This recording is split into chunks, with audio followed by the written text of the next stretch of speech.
America's affordable housing crisis affects every county in the country, without exception. Since 2000, rents have increased all over the country, which in turn increases the number of families in desperate need for an affordable place to live. Housing is a basic human right. Every person needs sleep, food, and water, and all people need a safe place to live. The federal government defines housing as affordable when a household utilizes no more than 30% of their generated income on housing payments. In North Carolina alone, over 2 million people live in cost-burdened housing conditions. 33% of people in Craven County live in unaffordable housing settings. Additionally, 19.2% of New Bernians spend more than half of their income on rent. 35.1% of residents are considered low income, with 47% of cities nationwide having higher incomes. More specifically, in the Duffield neighborhood, which has systemically been oppressed for years, the conditions are of concern. Overall, higher income areas are typically found in the southeast parts of the city, and lower income areas in the central areas, characterized by race distributions. In a study conducted by the MIT School of Urban Design and Planning, it was determined that in order for affordable housing to be successful, more factors should be considered. Those were defined as community, safety, and environment, and future growth. Based on these subcategories, we divided up our research into this flowchart. Each of the case studies we analyzed is broken down into 4 housing typologies: single family, ADUs, duplexes, and disaster response. We use this chart to help identify who was responsible for these projects and how they were useful examples of affordable and resilient housing. The criteria was further broken into 2 sections: social capital and economic measures, with each project highlighting which characteristics it utilizes. The examples we studied reflect precedents relevant to Duffield, taking each of the criteria they address into account as useful inspiration of the area. Single-family dwellings mean that the building is usually occupied by just one household or family and consists of just one dwelling unit or suite.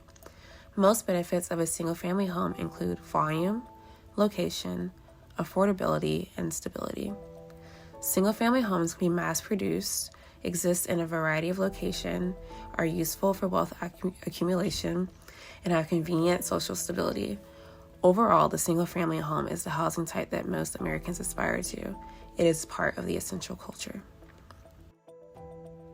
Cedar Bay is located in Montejo, North Carolina, in an affordable housing community consisting of 41 homes. Cedar Bay was made possible by a design firm, Tightlines Designs, and a private developer, Saga. The houses in Cedar Bay address their surrounding context in a very successful way.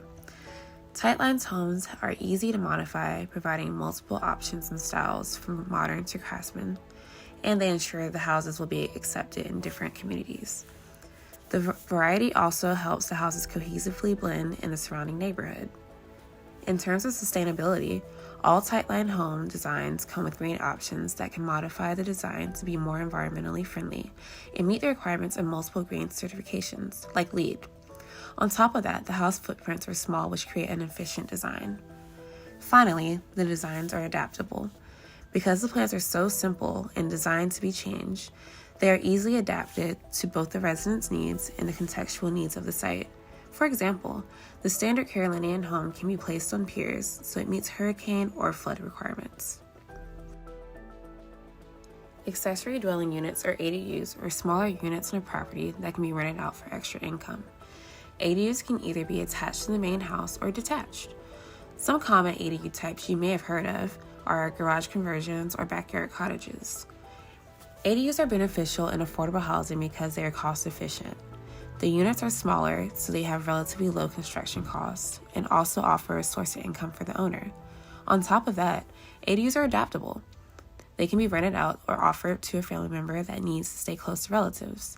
And finally, ADUs increase density, creating more homes in a small area without altering the lot footprint. They are considered naturally occurring affordable housing. Woodstock Gardens in Portland, Oregon is an example of a detached ADU, accommodating 3 individual primary dwellings with their respective ADUs. The model is a cluster of 3 two-story homes that are a little over 2,000 square feet, with individual 650 square foot ADUs on a large 20,000 square foot property.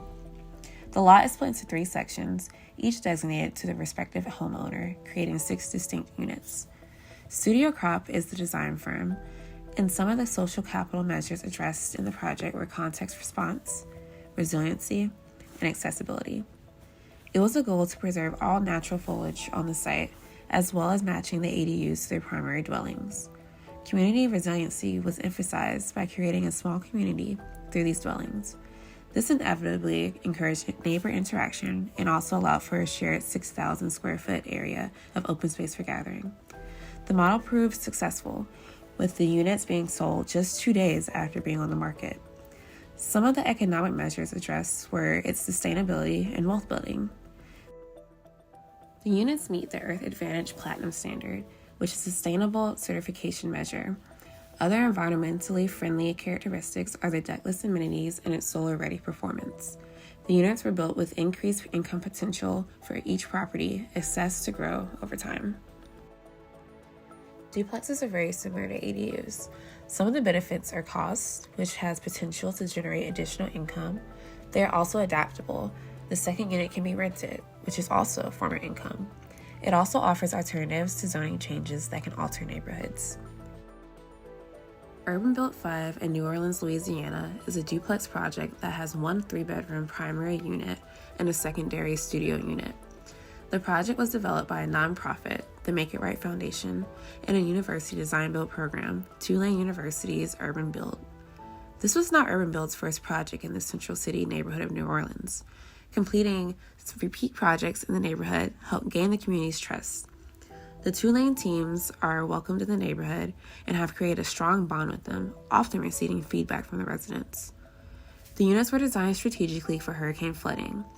The primary unit is raised out of the way of floodwaters. The smaller unit keeps the connection to the street, but would need to be repaired if any major flooding occurred. Still, having the primary unit raised would save much more money in repairs than previous housing models. The extra funding from Brad Pitt's Make It Right allowed the team to meet cradle-to-cradle goals with sustainable materials. It also allowed for the project to utilize geothermal cooling, solar energy, and energy-efficient appliances, creating a very sustainable design that saves money on heating and cooling costs. Like ADUs, duplexes create opportunities for income generation. The resident stays in the primary unit and rents the secondary. Because the resident also owns the entire home, it acts as a long-term housing solution. Finally, this duplex offers an adaptable housing model. The central wall can be removed to create a larger unit if the resident needs it, or it can stay intact to continue acting as 2 units. Because of our ever-changing climate, disaster relief housing is essential. In this type of housing, you will typically find that these homes are able to be manufactured quickly, they will employ local labor for construction, and they typically are cost efficient. New Bern took one of Hurricane Florence's first and hardest hits. Record flooding pushed boats inland and swallowed nearly 800 businesses and homes. Areas like Duffyfield are still recovering from severe storm damage. Rapido is a housing prototype that was designed as a response to Hurricane Dolly in 2008.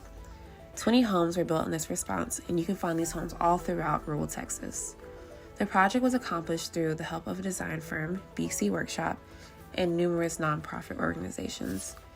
BC Workshop partnered with Lupe, Arise, and CDCB to reach out to the community and perform intake to determine families that were in need of assistance. Workshops were also taking place to determine the best housing design. The house is elevated to combat storm waters. The core was designed to be able to withstand any storm aftershocks, and the core price is relatively cheaper than the FEMA model because there are no waste of materials at the end. Once residents began to grow out of the core model, they worked with designers so they can customize their Phase 2 homes. A simple construction system allows for BC Workshop to maintain low costs for the core and Phase 2 housing. As stated earlier, the core can be added onto as the family needs change. The designers incorporated panelized walls to allow for easy customization. The idea of the core is to allow for the transition from a temporary unit, allowing for expansion, and finally the permanent home. The core model is designed to be built off-site in 3 days and assembled in 4 days with local labor.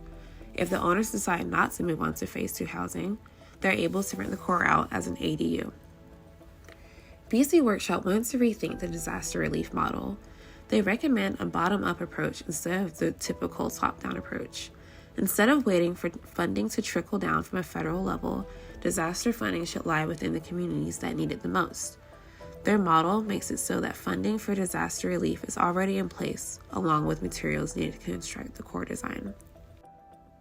While researching single-family housing, ADUs, duplexes, and disaster response housing, we documented similar themes that we found in our case studies that we believe can be considered during affordable housing design.